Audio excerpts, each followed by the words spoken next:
할렐루야! 오늘 또 참 좋은 날, 성스러운 주일 아침에 우리 주님 전에 찾아 나오신 사랑하는 성도 여러분에게 하나님의 신령한 은혜와 능력과 축복이 함께 하시기를 주님의 이름으로 축원합니다. 우리 옆 사람과 같이 하트 모양으로 인사하실 때 반갑습니다, 승리하셨습니다, 사랑합니다, 은혜 많이 받으세요. 교회는 변함없이 365 기도회 계속 하고 있고요.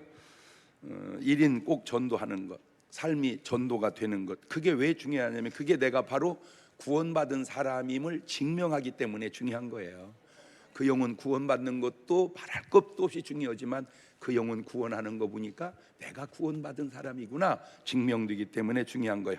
우리 다 같이 두 손을 가슴에 얹고 이렇게 다짐합니다. 하나님께서 보실 때에 나는 정말 두고 보기에도 아까운 사람이다. 시작. 하나님께서 보실 때에 나는 정말 두고 보기에도 아까운 사람.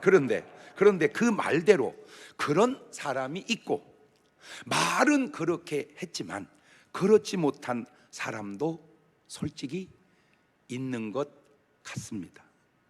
제가 여러분에게 계속 강조하는 내용 많은데 그 중에 하나가 내가 잘 되고 하나님의 역사를 증명하면 1등, 내가 잘 안 되지만 그래도 하나님의 역사가 증명되면 2등, 나는 진짜 잘 되는데 하나님의 역사가 없으면 3등, 나는 안 되고 하나님의 역사도 없으면 4등.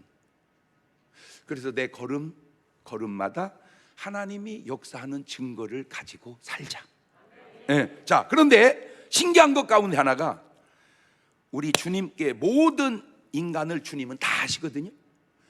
솔직히 주님이 모르는 사람이 누구요? 없어.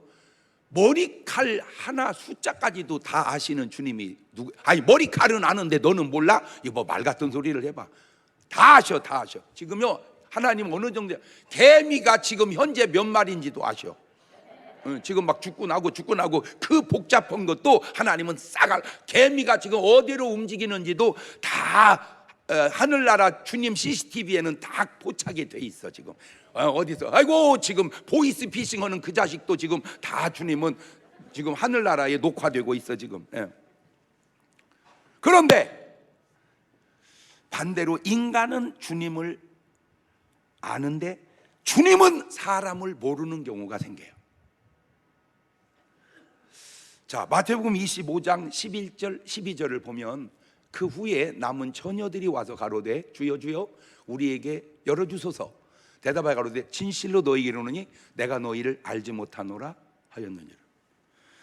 자, 지혜로운 5 처녀도 미련한 5 처녀도 주님은 압니다. 그런데 그래서 주여 주여 하는데 주님은 미련한 5 처녀는 모른다는 거예요. 지혜로운 5 처녀는 아는데. 자, 다시 정리해 봅니다. 인간이 하나님을 아는 사람이 있고 인간이 하나님을 모르는 사람이 있어요. 하나님은 다 아셔요.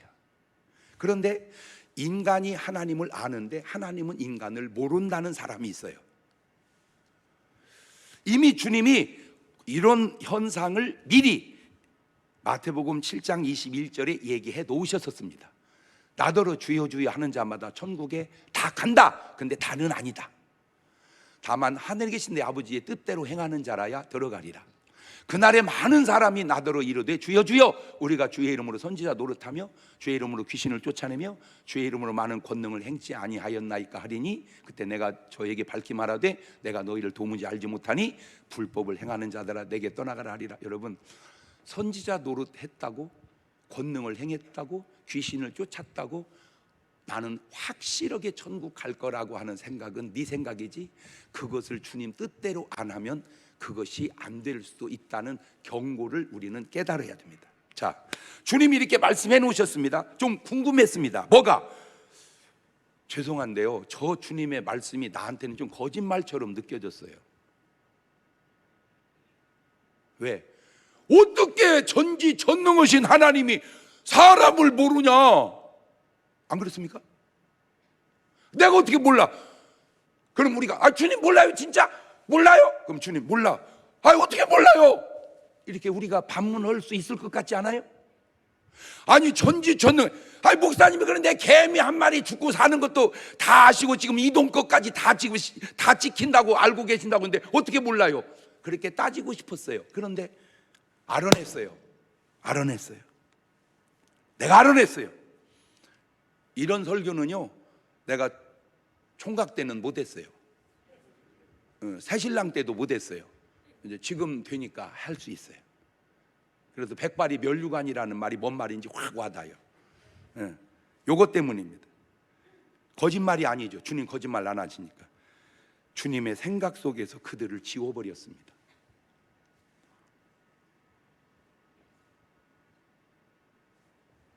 주님의 인식 속에서 그들을 지워버렸습니다. 아! 주님에게 지음을 받아서는 안 되겠구나. 아! 주님에게 지음을 받아서는 안 되겠구나. 시작. 나는 이 말이 그전 때까지는 잘 모르다가 이 말이 너무 와 닿아요. 왜? 오늘 여러분의 삶의 괴로움 가운데 하나가 그 인간이 지워지지 않아서 괴로워서 병 걸리고 암 걸리고 그러는 거야.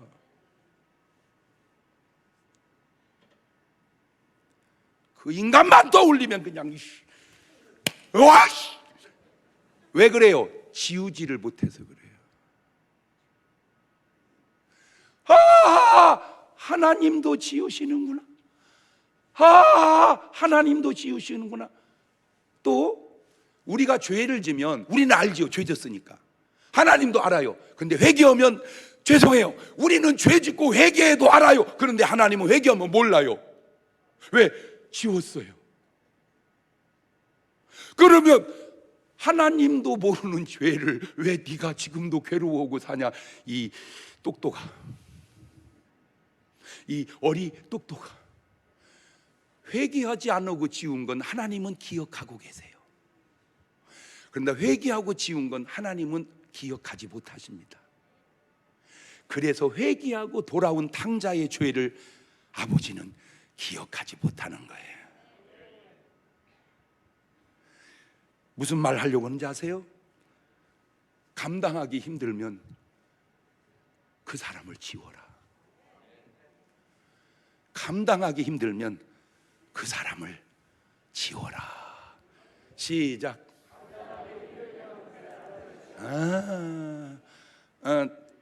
나도 좀 지우려고 그래.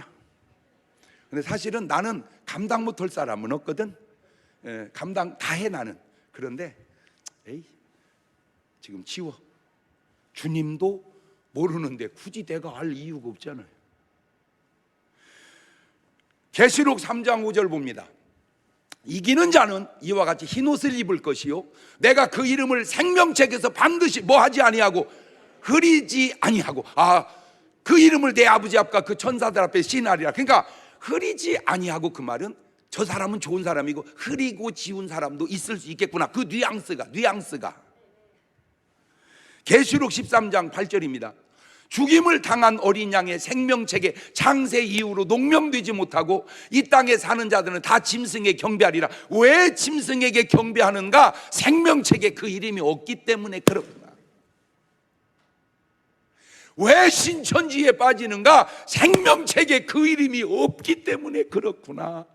펄쩍 뛰겠지. 계시록 20장 15절입니다. 누구든지 생명책에 기록되지 못한 자는 불못에 던지우리라. 저게 생명책에 기록되지 못한, 생명책에서 이름이 지워진 사람의 결과입니다. 세상 나라에는 주민등록증이 있습니다. 교회에는 교적부가 있습니다. 하늘나라에는 생명책이 있습니다. 여러분의 이름이 꼭 그곳에 기록되어 있기를 주님의 이름으로 축원합니다. 이렇게 말하면요, 그냥 가만히 있으면요, 기록이 된 건지 안 된 건지 좀 점검해 봐야 돼. 막 아멘! 그 사람은 거의 기록된 것 같아요. 표정이. 여러분의 이름이 하늘나라 생명책에 꼭 기록되어 있기를 주의 이름으로 축원합니다.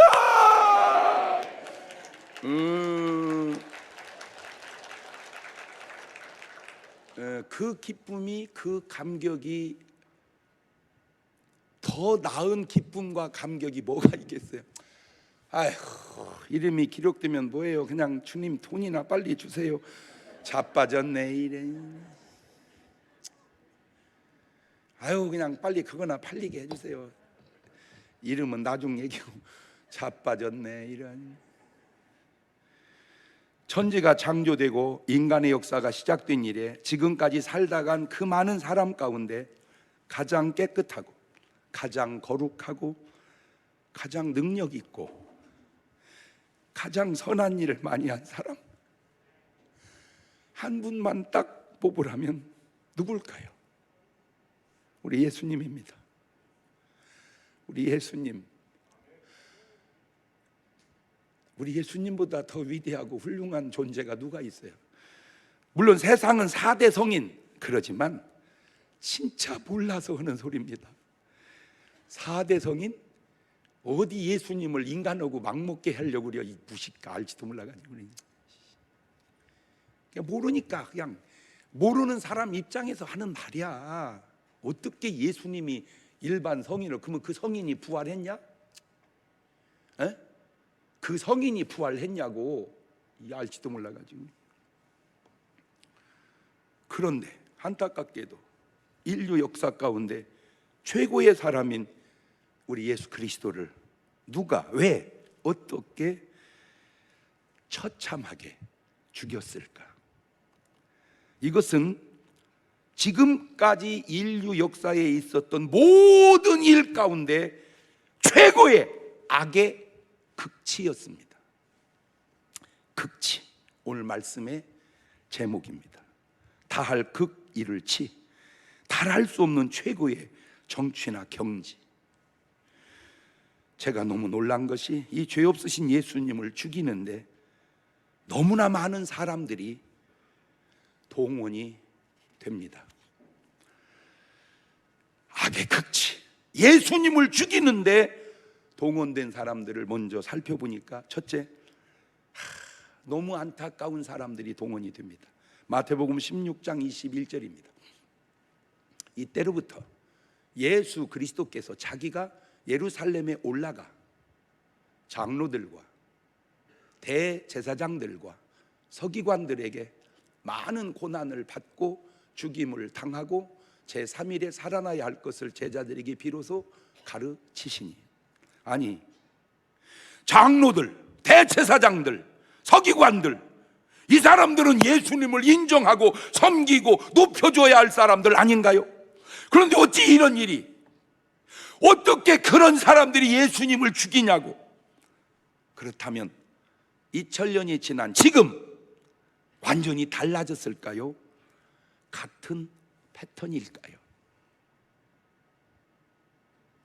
그때 장로, 대제사장, 서기관들은 예수님을 죽였지만 지금 장로, 대제사장, 서기관들은 진짜 예수님을 위한다. 그렇게 바뀌었을까요? 그때나 지금이나 그 사람들이 예수 죽인다 그럴까요? 두 번째, 가룟 유다입니다. 이 가룟 유다는 예수님의 제자 가운데 한 사람입니다. 요한복음 6장 70절 보면 예수님께서 대답하시되 내가 너희 12를 택하지 아니하였느냐? 그러나 너희 중에 한 사람은 마귀니라 하시니, 이 말씀은 가로 시몬의 아들 유다를 가리키심이라. 저는 12 중에 하나로 예수를 팔자러라. 이미 12제자를 뽑았을 때부터 그 놈은 그런 놈이었습니다. 아니나 다를까 시간이 흐르면서 이놈에게 사탄의 도구가 점점 증명이 되는데 생각 속에서 증명이 됩니다. 요한복음 13장 2절입니다. 마귀가 벌써 시몬의 아들 가룟 유다의 마음에 예수를 팔려는 생각을 넣습니다. 예수님의 12 제자 속에 마귀의 도구가 있다면, 자, 오늘날 패턴으로 가져갈 때 교회의 장로 12명 중에 한 명은 그런 패턴으로 그렇게 쓰임받을 수도 있지 않을까. 예수님의 12 제자 중 하나를 지 도구로 쓴 그 마귀가 오늘날은 다 손을 떼고 교회에서 떠났을까? 마태복음 26장 14절입니다. 그때 12 중에 하나인 가룟 유다라 하는 자가 대제사장들에게 가서 말하되 내가 예수 너에게 넘겨줄 때 얼마를 주려느냐 하니 그들이 은 30을 달아 주거늘 저가 그때부터 예수를 넘겨줄 기회를 찾더라. 예수 파는 일은 아니겠지만 공적이지 않은 사적인 이익을 위해서 하는 행동 속에 하나가 비슷한 패턴은 아닌가. 예수님이 가룟 유다에 의해 팔리게 된 것이 그냥 갑자기 된 게 아니고 이미 몇 년 전부터 주님은 다 알고 있었던 일이었습니다. 세 번째가 빌라도였습니다. 오늘 본문을 보십시다. 마태복음 27장 22절입니다.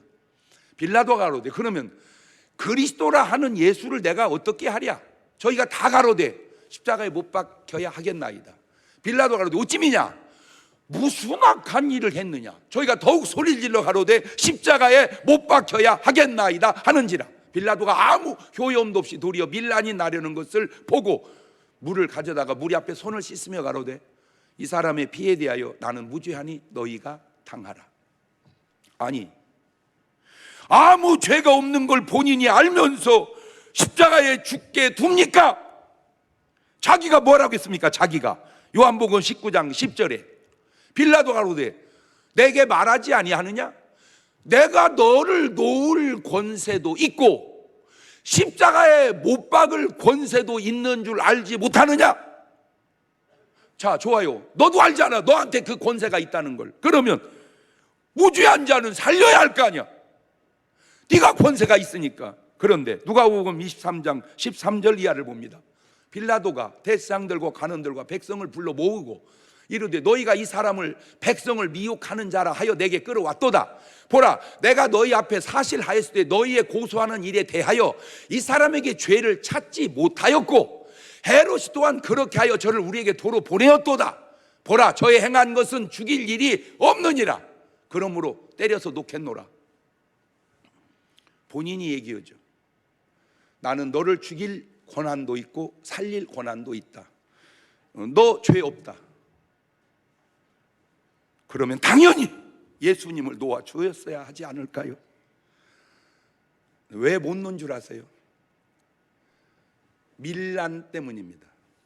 요즘으로 가져오면 데모 일어날까 봐서. 데모 일어날까 봐서 죽입니다. 자, 본인은 시인했어요. 나 저 사람 죄 없다.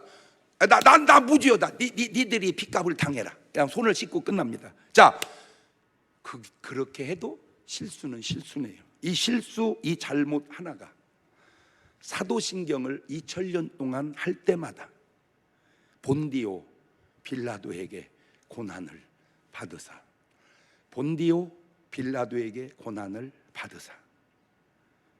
이게 정치고 이것이 군중의 선동이구나.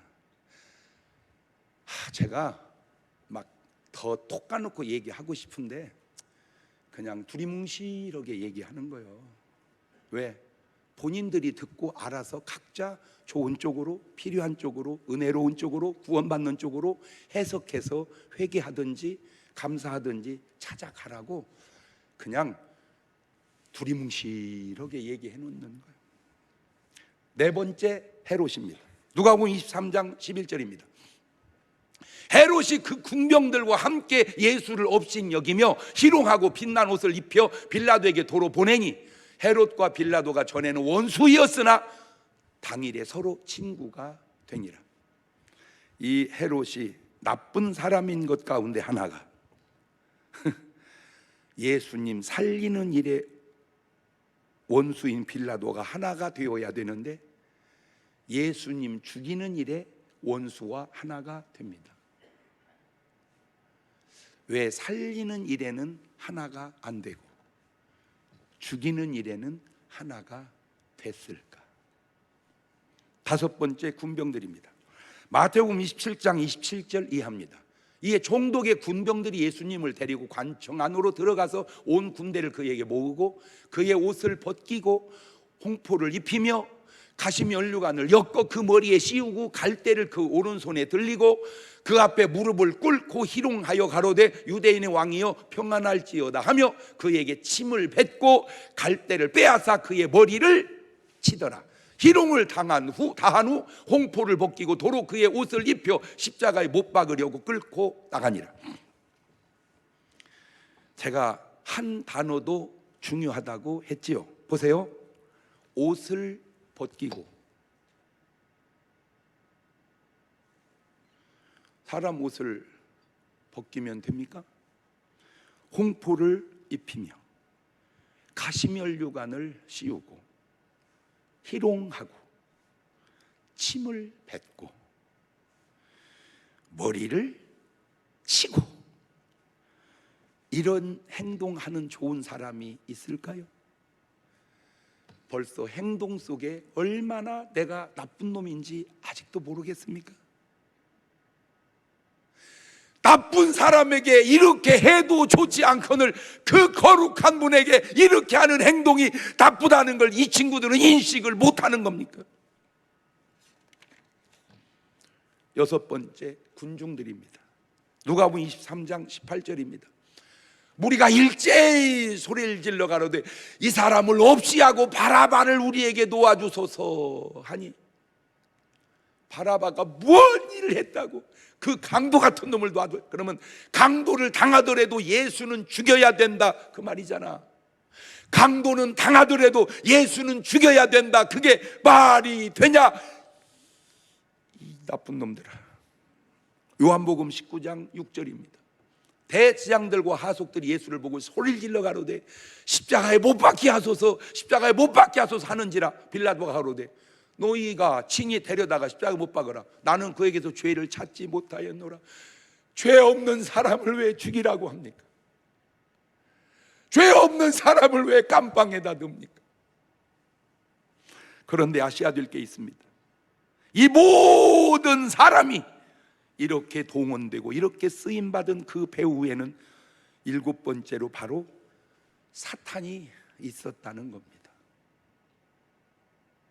그냥 자의로 한 줄 알았는데 알고 보니 배후에 다 마귀 역사였었다 그 말입니다. 이 뿌리가 어디서부터 시작된 줄 아세요? 창세기 3장 15절에서부터 시작됩니다. 내가 너로 여자와 원수가 되게 하고 너의 후손도 여자의 후손과 원수가 되게 하리니 여자의 후손은 네 머리를 상하게 할 것이고 너는 그의 발꿈치를 상하게 할 것이니라. 이미 마귀는 저 때부터 지 새끼들, 지 백성들을 통해서 예수를 죽이려고 이미 저 때부터 계획을 세우고 있었다 그 말입니다. 여러분, 이게 진짜 이게 설교하고 성경 공부는 조금 차원이 다른데 이 설교는 성경 공부 같이 자세하게 할 수가 없잖아. 그러니까 성경 공부는 그냥 시간도 많고 널널하고 그러니까 인원도 조금이니까 조단조단 얘기하는데 이거는 그렇게 할 수 없으니까 여러분 좀 깨닫는 지혜가 필요해요. 그러니까 이미 마귀는 저 때부터 예수를 어떻게 죽일까 계속 계획을 세우고 있었다 그 말입니다. 저 계획을 계속 세워가다가 아까 얘기한 요한복음 13장 2절에 마귀가 벌써 시몬의 아들 가룟 유다의 마음에 예수를 팔려는 생각을 넣고 예수를 팔게 해서 저 작업을 지금 실현해 가는 겁니다. 이때 이 악의 극치를 이룬 사람들 모습 속에서 이미 주님께서 하신 비유의 말씀 가운데 다 드러나고 있어요. 누가복음 20장 14절 이하입니다. 농부들이 그를 보고 서로 의논하여 가로되 이는 상속자니 죽이고 그 유업을 우리의 것으로 만들자 하고 포도원 밖에 내어 쫓아 죽였느니라. 그런즉 포도원 주인이 이 사람들을 어떻게 하겠느냐. 자, 지금 뭔 말이냐면 인간의 구조를 보면 사람의 몸에는 세포가 60조 개가 있습니다. 60조 개가.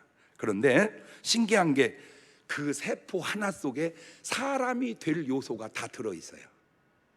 세포 하나 속에 인간이 될 요소가 다 들어있다. 시작. 그래서 본래는 아빠 정자와 엄마 난자가 결합해서 사람이 나와야 돼. 그걸 자식이라고 그래. 그게 정상이야. 그런데 이제 의학과 과학이 발달하다 보니까 세포 하나를 가지고 사람을 만들어내는 거야. 그걸 무슨 인간이라고 그래? 복제 인간. 이야, 인간의 이 지혜가요 무궁무진합니다. 자, 지금 그래서 복제 양이 나왔고 복제 개가 나왔어요. 복제 인간은 있을까 없을까? 모르지. 그런데 그걸 지금 만들면 법적으로 걸리거든. 그러니까 안 만들어, 못 만들어. 그런데 내 추측인데 어디 지하실에서 만들고 있을 것 같아요. 왜? 인간이라고 하는 게요 기발합니다. 지금 어디서 영화에는 나왔잖아. 영화에, 그렇죠? 영화에 복제인간 영화가 나왔잖아. 그래서 역사를 보면 맨 먼저 만화가 나오고 영화가 나오고 실물이 나와. 어디선가 지금 만들어서 인간이 지금 나오고 있는지도 몰라. 그런데 그러면 세포 하나로 사람을 만들면 사람 하나가 세포가 몇 개 있다고 그랬어요? 60조 개. 그러면 몇 명 만든다는 거예요? 물론 모든 세포가 다 성공하는 건 아니겠지만 여러분, 결혼 안 해도요, 이게 만약에 법으로 통과되면요 결혼할 거 없다. 그냥 세포 떼어다가 계속 이런 일이 생길지도 모르지. 그렇지? 그런데 지금 어디까지는 지금 가고 있냐? 여기까지는 가고 있어요. 예를 들어 사람 귀가 잘리면 귀가 없으면 안 되잖아. 그러면 여기다가 뭔 귀를 달어? 인공 의귀? 뭐라 그래 그거? 하여튼 가짜 귀를 이렇게 달아서 표 안 나게. 그렇지? 그래서 예를 들어서 팔이 이렇게 잘리면 여기다 뭐는 해요? 의수. 다리가 잘리면 의족. 그렇죠? 이렇게 하는 것을 이제는 어디로 지금 발전하고 있냐면은 귀에다가 귀때기에다 사람 귀때기를 여기다가 하는 거야. 귀에다가 사람 귀때기를 이렇게 플라스틱 같은 걸로 틀을 만들어 가지고 그를 키워 가지고 이놈을 잘라서 이식을 하는 거야. 그래가지고 지금 예를 들어서 투석하시는 분들은 지금 콩팥이 필요하거든요. 근데 콩팥이 없어. 콩팥이 없으니까 이제 돈 주고 사든지 아니면은 뇌사 상태에 빠진 분 어차피 죽을 거니까 장기 기증하자. 그 콩팥으로 달아서 이렇게 하거든요. 근데 이게 좀 지나면 이제 돼지 이런 데다가 사람 콩팥을 거기다가 이식을 만드는 거야. 그래가지고 사람 콩팥을 거기다 만들어 갖고 띄어가지고 이제 사람에게 가져오면 이게 거의 다 해결이 되죠. 지금 이 연구가 아마 하고 있어요. 그래서 지금 이제 어떤 인사까지 나오냐면 좀 지나면 엄마 어떻게 이번에 여행 어떻게 유럽으로 갈 거야? 여행 시켜줄까? 아니요, 나 그냥 콩팥이나 선물해줘라.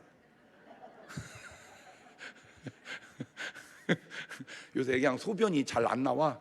콩팥 선물해줘. 아마 이런 시대가 오고 있다.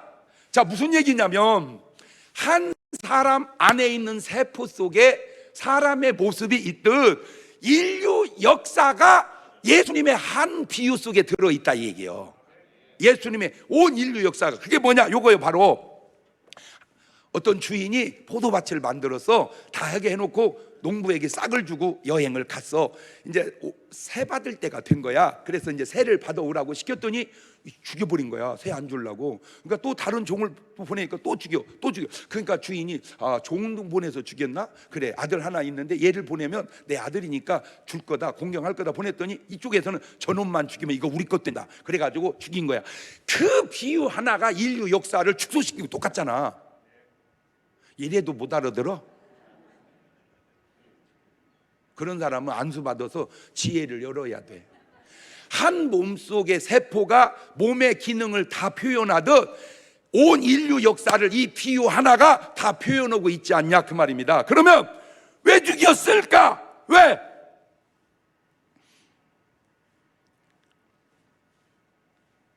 욕심 때문에 죽이는 거예요. 불법 이득 때문에 죽이는 거예요. 당연히 새를 주고 그놈을 해야 되는데 뭐 하려고? 먹어버리려고. 두 번째 예수님을 왜 죽였을까? 바로 내면은 마귀의 계획이고 겉은 이해관계의 충돌입니다. 며칠 전에 한 장로님한테서 이른 아침에 전화가 온 거야. 이 시간에 어쩐 일이지? 장로님 어쩐 일이세요? 교회 실황을 얘기하는데 건축하는 과정에서 건축업자하고 한 장로가 딜을 한 거야. 그 딜 때문에 하면 안 될 공사가 진행이 되면서 불협화음이 터져버린 거야. 이것이 막 치고 올라와 가지고 교회가 지금 난리도 아니니 목사님 이걸 어찌 하면 좋겠습니까? 그 상담을 요청해 온 거예요. 왜 이 사람들이 예수님을 죽이려고 했냐? 예수님이 이득의 손실을 가져오게 한 거야. 누가복음 20장 14절 보세요. 농부들이 그를 보고 서로 의논하여 가로되 이는 상속자니 뭐하고 죽이고 그 유업을 우리의 것으로 만들자. 마가복음 11장 15절입니다. 저희가 예루살렘에 들어가니라. 예수께서 성전에 들어가사 성전 안에서 매매하는 자들을 내어 쫓으시며 돈 바꾸는 자들의 상과 비둘기 파는 자들의 의자를 둘러 엎으시며 아무나 기구를 가지고 성전 안으로 지나다니며 허락지 아니하시고 이에 가르쳐 이르시되 기록된 바 내 집은 만민의 기도하는 집이라 칭함을 받으리라고 하지 아니하였냐. 너희는 강도의 구려를 만들었도다. 대장들과 서기관 듣고 예수를 어떻게 멸할까 하고 꾀하니 이는 무리가 다 그의 교훈을 기이 여김으로 그를 두려워함이라. 뭔 말이냐면 이스라엘 역사가 수천 년 이렇게 내려오면서 이제 성전까지, 원래는 성막에서 성전으로 이렇게 이제 발전을 해서 왔는데, 이 성전에서 제사를 지내잖아. 제사를 지내려면 양이나 소나 뭐 이런 게 필요하잖아. 근데 이거를 먼 데서 오는 사람은 그 가져오기가 불편하니까 그냥 와가지고 거기서 사서 드리는 거예요. 왜냐면 끌고 오면 힘들으니까. 그 경제권을 그 사람들이 다 준 거야. 이 이득권을. 그래가지고 양을 팔을 때 냉겨 먹고, 근데 돈을 딴 나라 돈 갖고 올 그 환전을 해야 될 거 아니요. 그 환전을 할 때 냉겨 먹고, 그래가지고 이 사람들이 이제 아예 이게 어떤 그 생활의 기반이 딱 된 거예요. 이렇게 한마디로 먹고 사는 기반이 딱 된 거예요. 그거를 예수님이 회초리로 떼엎고 이건 강도의 구렬이다. 내 집은 기도하는 집이지 무슨 장사치의 집이 아니다 하고 막 다 엎어버린 거예요. 그러면 이겁니다. 이게 회개해야 할 일인가요? 예수를 죽여야 할 일인가요? 왜 대답을 안 해요?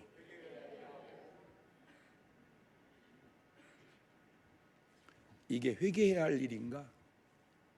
예수를 죽여야 돼. 근데 이 사람들은 어느 길을 선택해요? 예수를 죽여요. 왜? 저 예수 때문에 우리가 한마디로 그냥 요즘 현대 용어로 뭐 하게 생겼어? 못 먹고 살게 생겼다 그 말이에요. 현대 용어로. 저 예수 때문에. 그러니까 저건 뭐 해버려야 된다. 죽여야 우리가 뭐 하고 산다. 먹고 산다. 거기다 대고 예수님이 좋은 말을 안 하세요. 좋은 말을. 그렇지, 좋은 말 하기가 어렵죠. 마태복음 23장 13절에 화 있을진저 외식하는 서기관들과 바리새인들이여 너희는 천국문을 사람들 앞에서 닫고 너희들도 들어가지 않고 들어가려 하는 자도 들어가지 못하게 하는도다. 자, 저거를, 저 사람들은 지금 저거를 알아요 몰라요? 아는 듯 모르는 듯 모르는 듯 알아듣는 듯 긴가민가 하고 하겠지. 그러나 예수님 확실히 알지. 그러니 예수님 심정과 그들 마음이 같겠어요 다르겠어요? 당연히 다르지. 자, 23장 23절입니다. 화있으니 외식하는 서기관 바리새인 너희가 박하와 회향과 그 은채 11조를 들이되 율법에 더 중앙과 의와 인과 신은 뭐냐. 그러니까 저 사람들이 다 자기도 할 말이 있는 게, 잘 들으세요. 야, 우리가 벌어서 11조 다 하지 않냐? 우리가 벌어서 다 하나님께 드리지 않냐? 그 명분을 삼은 거예요. 그런데 주님은 하는 건 하는데 그 속이 썩었다 그 말이에요. 하는 건 하는데 속 썩은 건 얘기 안 하고 우리가 다 11조 한다.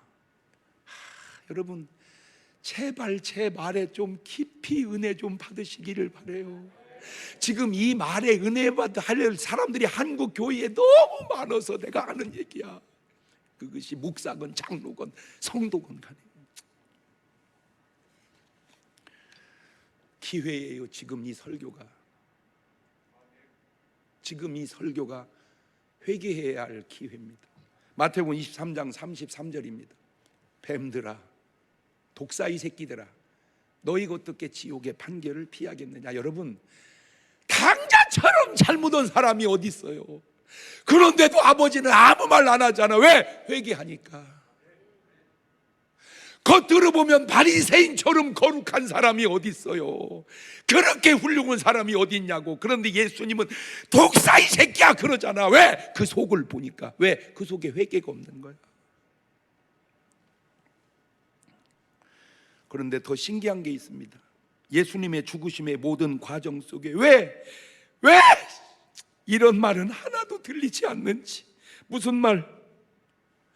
십자가에 못 박아라, 십자가에 못 박아라. 그럴 때 잠깐, 저 예수님은 내 눈을 뜨게 해주신 분입니다. 저 예수님은 38년 된 내 병을 고쳐서 나를 이렇게 건강하게 하신 분입니다. 저 예수님은 18년 동안 귀신 들려 고부라진 내 허리 이렇게 펴준 분입니다. 저 예수님은 흉악한 귀신 들린 내 딸을 고쳐준 분입니다. 저 예수님은 떡 5개 물고기 2마리를 가지고 2만여 명을 먹이신 좋은 분입니다. 저 예수님은 귀신 들려 자살하려고 하는 내 아들 살려주신 분입니다. 저 예수님은 죽은 내 딸을, 죽은 내 아들을, 죽은 나사로를 살려준 분입니다. 저 예수님은 중풍병 걸린 나를 이렇게 멀쩡하게 걷게 해주신 분입니다. 왜 이런 말은 한마디도 안 들리고 없고, 십자가에 못 박아라, 십자가에 못 박아라, 이 말만 들려오냐 그 말이요. 이 침묵하는 은혜 받은 사람들은 십자가에 못 박으소서. 이게 바로 인류 역사가 시작돼서 지금까지 온 가운데 악의 극치였습니다. 이보다 더 악한 것은 없습니다. 악의 최고봉이요, 악의 극치입니다. 그런데 신기한 게 뭔지 아세요? 그 악의 극치 속에서 선의 극치가 나옵니다. 그 악의 극치 속에 하나님의 뜻이 숨어 있습니다. 십자가라고 하는 최악의 극치에서 십자가라고 하는 최선의 극치가 나오더라 그 말입니다. 신기하지 않습니까? 십자가는 악의 극치요, 십자가는 선의 극치다.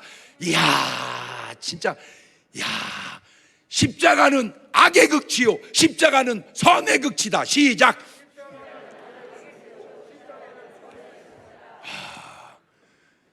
그 선의 극치를 나오게 하기에는 그 악의 극치가 필요했던 것 같아요. 그래서 그게 하나님의 뜻이었던 것 같습니다. 착한 일도 선이지만 억울함이야말로 선의 극치가 될 수 있구나. 착한 일도 선이지만 억울함이야말로 선의 극치가 될 수 있구나. 시작.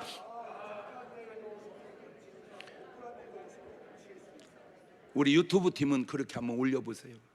착한 일도 선이지만 억울함이야말로 선의 극치가 될 수 있구나. 그 선의 극치의 억울함의 극치가 바로 예수님이 당하신 일이기 때문에. 자, 이런 일들이 예수님 당시 사건 하나로 끝났을까요? 지금은 이런 일이 없을까요? 거울의 패턴으로 한번 돌아보았습니다. 지금도 나라 안에 이 데모의 형식, 2가지 형식이 있습니다. 하나는 촛불 데모요, 하나는 태극기 데모입니다. 같을까요? 다를까요? 자, 4박자로 해봤습니다. 촛불도 태극기도 다 옳다, 1번. 촛불은 그르지만 태극기는 옳다, 이것이 2번이냐?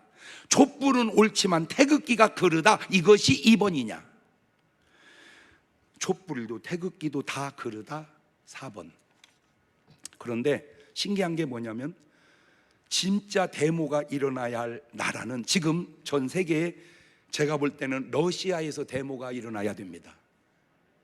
전쟁을 멈춥시다, 전쟁을 멈춥시다. 데모가 안 일어나요.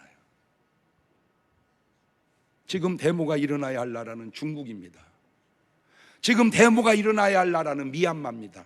지금 데모가 일어나야 할 나라는 북한입니다.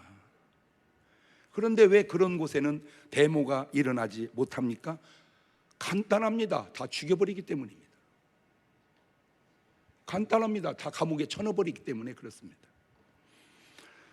진짜 데모가 일어나야 할 북한은 조용하고, 별로 내가 볼 때는 데모하지 않고 합의하면 얼마든지 될 이 나라에는 데모가 일어납니다. 왜 그런 줄 아세요? 그게 바로 민주주의이기 때문에 그런 겁니다. 그런데 제가 궁금한 게 있습니다. 저 촛불과 저 태극기가 북한에 가서 데모하라고 하면, 왜? 진짜 북한이야말로 데모가 필요한 나라니까 촛불과 태극기 데모가 다 북에서도 할까? 여러분 생각과 느낌은 어떻습니까? 태극기 집회는 남한에서도 북한에서도 한다. 아니, 남한에서는 하지만 북한에서는 안 한다. 자, 촛불 집회는 남한에서 북한에서 한다. 아니, 남한에서는 하지만 북한에서는 안 한다.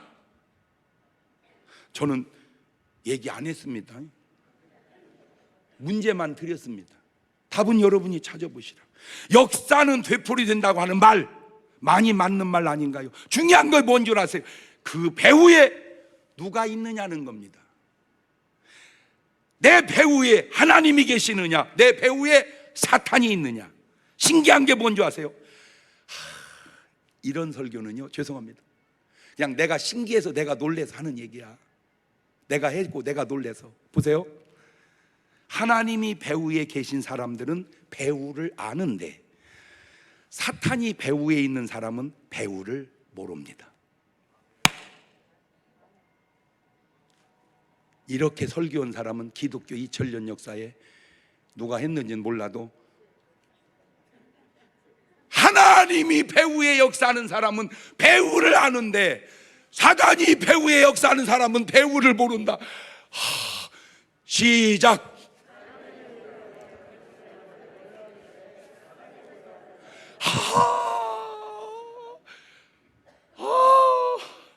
자, 유튜브 팀 올려봐요. 하나님이 역사하는 사람은 배후를 아는데 사단이 역사하는 사람은 배후를 모른다. 이야, 왜? 하나님은 알게 역사하시고 사탄은 모르게 비밀로 하기 때문입니다. 잘 보세요, 조직을. 보이스피싱이 저 위에부터 현장에서 돈 은행에서 받아온 애까지 다 알을까요? 택도 없는 소리. 바로 웃단계만 합니다. 왜? 그래야 걸리더라도 거기까지만 잡힐 거 아니요. 안 신기해요? 제 설교가 안 예리합니까?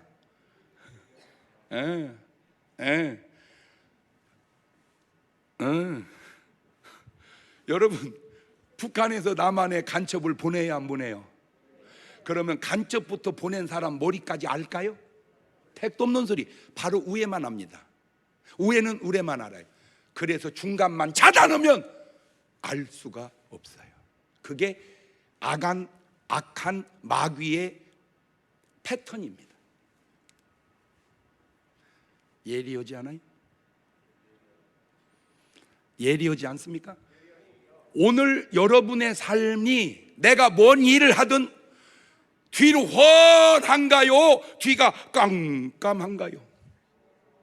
그게 바로, 깜깜하면 모르겠어요, 나는 그냥 시키는 대로 하는 거예요. 그거 이상한 거예요. 벌써 그게 벌써 이상한 거예요. 예, 이거는요, 저 위에서부터 지금 지시가 하달이 내려왔어요. 그래야 되는 거야. 물론 그렇다고 다 옳은 건 아니지만, 참 여러분, 북에서 남한에 간첩 보낸 사실을 아는 사람은요, 북한 전체도 몇 명 없습니다. 전체도 몇 명 없어요. 왜? 극비.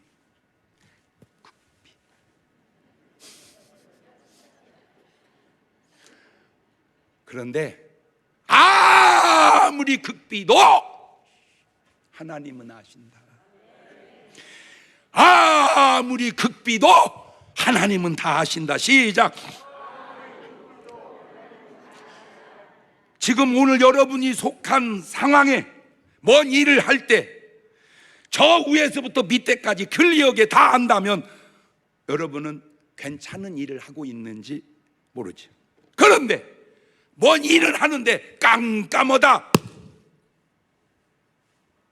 느낌이 이상하지 않습니까? 이명박 박근혜 정권 무너뜨리자고 촛불을 들고 나왔습니다. 그러면 김정은 정권 무너뜨리자고 촛불을 들고 나아갈까요?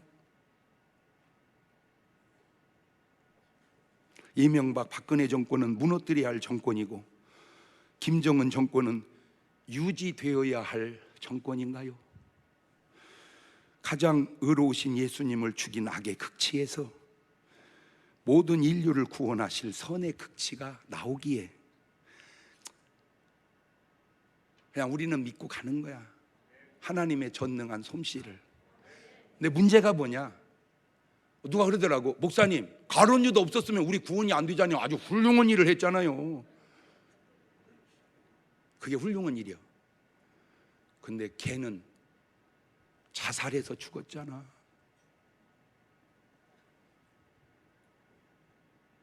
그렇게 쓰임받아서야 되겠냐 그 말이에요. 그냥 저는 호소하는 거예요. 누군가 해당되는 그분에게. 이런 말을 들으면서 여러분이 어떻게 처신하고 행동해야 할까? 뒤를 돌아보세요. 내 뒤에 하나님이 계시는지, 내 뒤에 사탄이 있는지, 그게 정답입니다. 그러거나 저러거나 하나님은 악의 극치를 통해서 선의 극치를 이뤄냅니다. 오늘 여러분의 삶 속에도 그런 일도 있으면 안 되지만 설령 그랬다 할지라도 그런 선의 극치가 나올 수 있기를 주의 이름으로 축원합니다. 두 손을 가슴에 딱 얹습니다. 농부는 종을 죽이고 아들을 죽이면 그 포도밭이 지껏되는 줄 알고 그렇게 했죠. 마귀는 사람들 다 동원해서 예수 죽이면 다 지껏되는 줄 알았습니다. 그런데 그 악의 극치에서 십자가 구원이라고 하는 선의 극치가 나옵니다. 마귀는 상상도 못한 일입니다. 하나님, 우리 삶은 하나님의 도구로 쓰임받는 삶이 되게 하옵소서. 지금은 우리 주 예수 그리스도의 은혜와 아버지 하나님 무한하신 사랑과 성령님 교통하심, 사랑하는 성도들 머리 위에 이제부터 영원토록 함께 하시기를 간절히 축원하옵나이다. 아멘.